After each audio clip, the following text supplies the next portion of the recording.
ewan ko lang kung ano masasabi niyo dito sa sinasabi ni Presidente Bongbong Marcos nung in-interview siya. Although nandito yung sa kaliwa niya, itong si DOT Secretary na si na taga Cebu. Itong sino bang apelyido nito? Nakalimutan ko yung babae na yan eh. Ano ko yan is kaibigan ni ni VP Sara. Kaya napunta siya dyan sa DOT. Gawa nitong kay VP Sara na kaibigan nga sila. Kaya napunta yan siya sa DOT na naituro ng DOT Secretary sa tourism.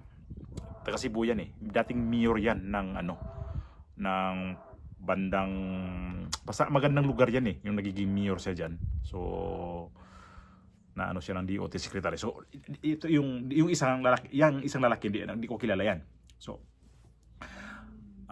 tipid si Pangulong Duterte tungkol dito sa tungkol dito sa interview sa media na kung kumusta ang sitwasyon niya sa kay Trump. So tipid ang sagot niya.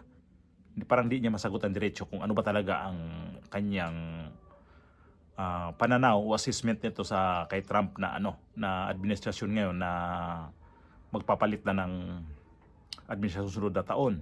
Si Biden wala na yan eh. Alam naman natin si Biden at saka si Marcos. Parang nagpalitan to sila ng mga kuro-kuro, bakit napalakas na naman ulit tong mga idka na yan dahil dito sa mga ginagawa nila eh. So yan ang niya.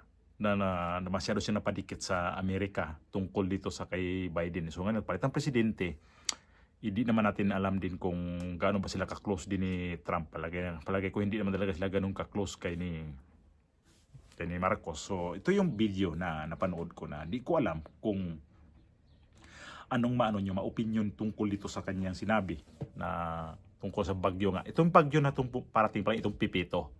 Yun ang pag-usapan nila nito eh.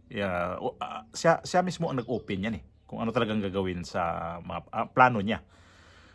So doon ako na parang naalimpungatan ako sa sinabi niya na pag nasira sa bagyo, isipin talaga yan ay ayusin. Ayusin ang mga ganyan, yung nasira sa bagyo. So, okay na sana na sinabi niya na mag-evacuate yung mga kailangan safety first ang mga tao, okay na sana yun. Pero ito sinabi niya na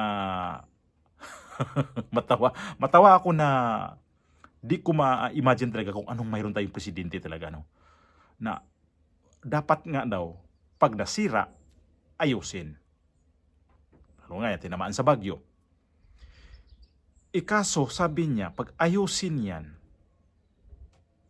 dadaanan ulit ng bagyo, sayang lang yung ayusin kasi sisirain pa rin sa bagyo. Parang nabalikwas ako sa sinabi niyang ganun eh. Kulantang sarili ko noon. Sabi ko, anong klaseng mayroong presidente to? Ibig sabihin, ang mga tulay na yan na nasira sa bagyo na binaha, wala siyang balak ayusin dyan. Yung mga eskwelahan ng kung saang probinsya ngayon na kailangan talaga ng budget sa gobyerno, wala siyang balak ayusin yan. Yung mga kalsada na natabunan sa pagguho ng lupa o kaya kailangan ayusin ang mga kalsada, wala siyang balak niyan ayusin. Kailangan pa talaga niya kailan niya ayusin yan. Ibig sabihin ngayon ng presidente siya, wala siyang balak sa mga damage na nagkaroon ngayon.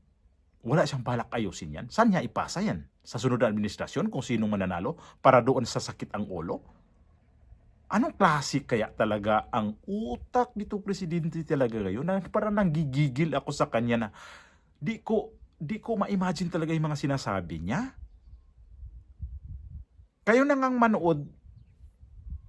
panoorin yung video na yan kung ano talagang masasabi nyo. Kung ano talaga yung makuha niyong opinion tungkol sa kanya pag ini-interview siya sa mga media. Pakitingin nga sa video. Good evening. US-Philippine relations and following the election of President Trump's prospect for US-Philippine relations, especially on the economic front? I don't think it will change the global forces that and they are our oldest treaty treaty partner. That doesn't change. So I will have to see if there is a major change, but I don't think so. I don't think so. Anyway, we are now monitoring what's happening. I was watching some film that came out of Aurora and some film that came out of Isabela this earlier today, and. Oh well, we are just preparing. We actually managed to prepare. We've done the usual standard procedure where we have pre-positioned our equipment and our relief goods, and we will just have to see where the areas are that will be particularly hit. The problem is there is another one that's now 3,000 plus kilometers off the coast of Luzon. And that promises to be a stronger one. So we just have to continue to prepare. It becomes a little complicated because generally speaking, pagka man nagkaroon tayo ng bagyo, sabihin, ito yung nasira, ito yung kailangan gawin, ayusin natin muna lahat yan. Ngayon, sinasabi natin, mag-isip-isip tayo kasi kung aayusin natin, tapos sisirain na naman ang susunod na bagyo, sayang lang yung ating ginawa. So, kailangan natin magplano. Di ko alam paano siya interviewin sa mga media. Tagalog na nga. Saan ba siya komportable interviewin? English o sa Tagalog? Paano yan? Wala siyang balak palang aayusin yung na gumuho ng mga tulay, gumuho na kalsada, gumuho ng mga eskwelahan. Lahat ng property ng gobyerno, dapat ang gobyerno magbigay ng pundo niyan para ayusin yan, para maibalik sa normal ang mga tao. Wala siyang balak yan. Ibig sabihin yan lang yun, aayusin yung mga bahay para magiging normal ang mga tao. Hindi yan solusyon. Isang solusyon, Mr. President. Ang solusyon mo dyan, ayusin mo yung mga tulay. Paano yung mga bata dyan nag-aaral tapos yung tatawid sa tulay na yan, napaka-importante dito. Saan sila dadaan? Mga sasakyan dyan, yung nagibang mga kalsada, saan sila dadaan? Lilipad muna para makatawid sa kalsada. Para makatawid sa sa ilog. Anong klase talaga tong tao na to? Tapos ang mga tao nito super diehard sa kanya. Ano kaya talagang masabi talaga nito pag mga interview siya? Ganito lang. Bigyan ko lang kayo ng example. Example natin, no? Halimbawa, bahay ko. Giba yung bubong. Tapos kailangan talaga ayusin yan kasi giba yung bubong eh. Antayin ko pa yung pag-ayos niyan na darating yung summer para wala ng bagyo. Antayin ko pa na tag-init na talaga para tsaka na ayusin yan pag tag-init na kasi may bagyo parating. Ganun pa rin, tuklap pa rin to sa sa hangin. Simple lang tong ko ha. Simple example lang to na bubong ng bahay ko. Hindi ko to ayusin kasi may bagyo pang parating. Tapos, yung pamilya ko, bababasa yan, matutulog kami, pare-pares kami babasa. Tapos, wala akong action dyan. Ang sabihin ko na sa pamilya ko, silong na lang tayo dito kung saan tayo pwedeng sumilong. Basta yung primero, safety tayo. Yun nga. Safety first ang gagawin mo na. Pero pag ganyan nasisira ng tulay, action agad yan, Mr. President. Maano talaga ang mga kuminto ngayon sa mga tao. Wala talagang budget ang gobyerno, wala talagang pera. Sabi ko, hala, anong mayroon? Yung sinasabi niya to.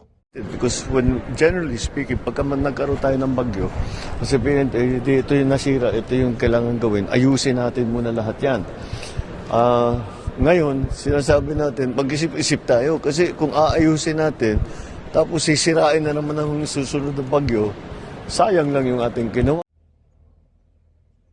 Napaka lutang talaga.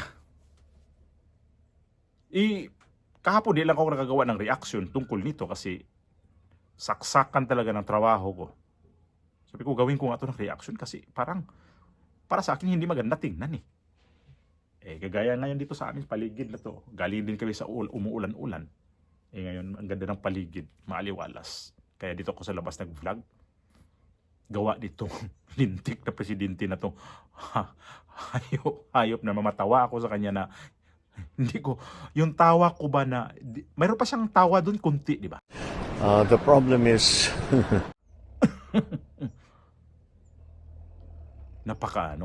napakahina talaga niya. Tapos ipagtanggol niyo po sa mga tao niya na super diehard sa kanya.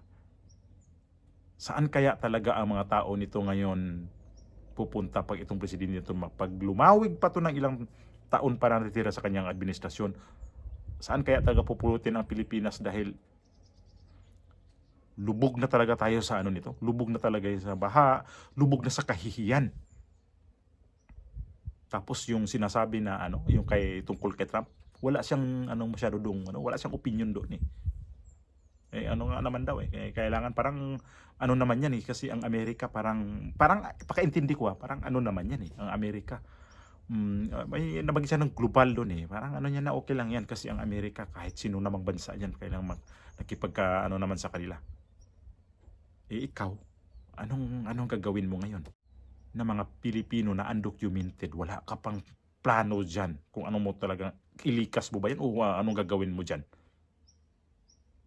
Baka sabihin mo yan, magbangka na lang kayo pauwi kasi walang pera pang dyan. Walang pera ang gobyerno ng Pilipinas para sa inyo pang eroplano. Malapit na. November ngayon, kalahati na tayo sa November. Mahigit sa kalahati na pala. Wala pang aksyon siya nito. Kayanin ba ng isang buwan lang yung preparasyon yan? Tapos ang ano pa niyan? May mga offer pa siya sa gobyerno kung anong i-offer nila dyan. Ano ka Mr. President? Gising ka ba talaga o lagi kang tulog?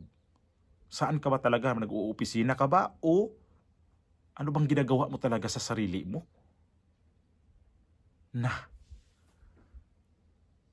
Tayong mga tao nito ngayon, sobrang hirap na talaga sa sitwasyon, sunod-sunod ng baha. Parang nag-ano na siya sa baha parang bumaba talaga ang sarili niya sa baha, sa bagyo na di mo na tayo pinapahinga maaari yung isang malakas, tapos may susunod na isa, may hangin ng konti. Pero hindi yung sunod-sunod na malakas. At saka sunod-sunod. Hindi mo tayo binagbigyan ng 1 linggo. Ganun ang reaksyon niya. Tapos ang mga tulay, wala siyang balak niya na ayusin kaagad. Urgent agad yan. Paano yan ng mga sasakyan niya na kailangan makadala sila ng mga ganyan lang naman makadala nila yung mga produkto nila kung sa mga bayan, madala nila yung mga emergency na sa mga hospital, yung mga pasyente nila. Ang dami pwede mong isipin na yung putol na kalsada na yan, putol ang tulay na yan, ang laking problema yan sa mga taong bayan. May mga bata dyan tatawid papuntang eskwelahan. Okay ka kasi di ka tumira dyan sa lugar na yan. Subukan mong tumira yan dyan. Na yan ang araw-araw mong gawin na tatawid ka maglalakad ka sa ilog na yan na ikukrus mo dyan tapos umuulan, bumabaha. Tingnan natin kung di mo talaga maramdaman ang hirap ng mga tao ngayon kung saang lugar yan na walang tulay, walang kalsada. Palibhasa kasi di mo natikman ang buhay ganyang hirap. Sanay ka sa buhay na marangya. Hindi ka naman kasi talaga mahirap ngayon, itong sitwasyon mo ngayon, ang hirap na hirap ka na nga nito sa pagsolusyon ng problema. Na mayroon kang mga tao dyan na nagiging kasama mo sa trabaho pero wala. Hindi rin effective sa'yo. Nagsasalita ka sa media, wala ka rin namang wala kang kaamor-amor, Mr. President. Imagine yung nagiging presidente sa Pilipinas na nandito kami, itong presidente na to talaga na parang sobra na talagang hina niya. Mas mahina pa to kay Pinoy Ang mahirap talaga pag naging presidente, pag kulang talaga sa kulang ang bala dito. Ibig sabihin di mo tapos ang pag-aaral. Panahon ni GMA, okay naman. Di naman kami nakaramdam ng ganitong sobrang nakakainis sa presidente na grabe naman talaga. Parang walang gagawin ba? Wala bang hindi ba nalilito kay Pinoy? Ito si Pinoy at saka si Bongbong Marcos mukhang pare-parehas mahina ang diskarte. Nagiging presidente pa kayo. Ba't kayo kumandidato ng presidente pag mahina pala kayo? Samantala, yung mga nagiging presidente sa Pilipinas na babae pa yun. Okay man ang okay man ang performance ni GMA.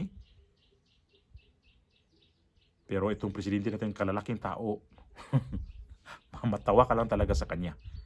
Matawa kang mainis. Kasi, di marunong interviewin eh. Tagalog na nga eh. Di marunong sumagot sa interview. Ang gulo kausap. Magulo talaga siya kausap. Kasi, kay Trump, wala siyang konkretong anong gagawin. Tapos itong pag-ayos ng mga nasisira, antayin niya pa kung kailan lumiwanag. Ganito sigurong gusto niya. Ay hala, President. Matulog ka na lang kasi matulog ka dyan para maganda pa naginip mo.